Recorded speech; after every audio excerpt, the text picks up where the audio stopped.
Hello বন্ধুরা, আমি মাম্পি। আমার শরীরটা আজকে খুবই খারাপ, ওই কারণে আমি ব্লগ ভিডিও দিতে পারিনি। আমি আজকে একটা ছোট্ট শর্ট ভিডিও দেব এবং একটা মাছের রেসিপি করে তোমাদেরকে দেখাবো। তো তোমাদের কেমন লাগবে কমেন্ট করে। আমি এখানে পার্শে মাছগুলো ভালো করে ধুয়ে নুন হলুদ মাখিয়ে নিলাম।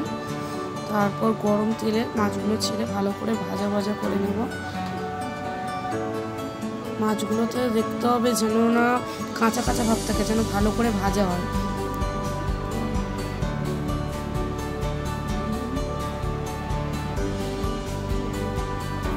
তো আমার মাছগুলো ভালো করে দেখো লাল লাল করে ভেজে নিয়েছি।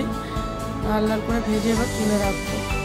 তারপর তেলের মধ্যে পেঁয়াজ, কালো জিরে, তারপর আদা বাটা দিয়ে একটু ভাজতে দিতে হবে। ভাজতে দেওয়ার পরে একটু গুঁড়ো হলুদ 1 চামচ দিয়ে একটু নাড়াচাড়া করতে হবে। নাড়াচাড়া করার পর তারপর একটা বড় টমেটো কুচি করে দিয়ে দিলাম।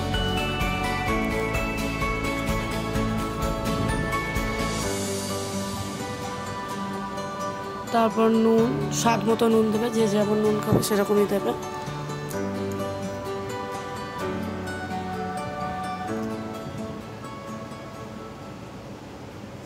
নুন দেওয়ার পর মশলাটাকে আরো একটু ভালো করে ভেজে নিতে হবে।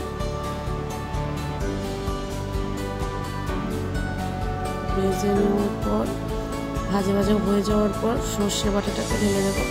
সর্ষে বাটাটা দেওয়ার পর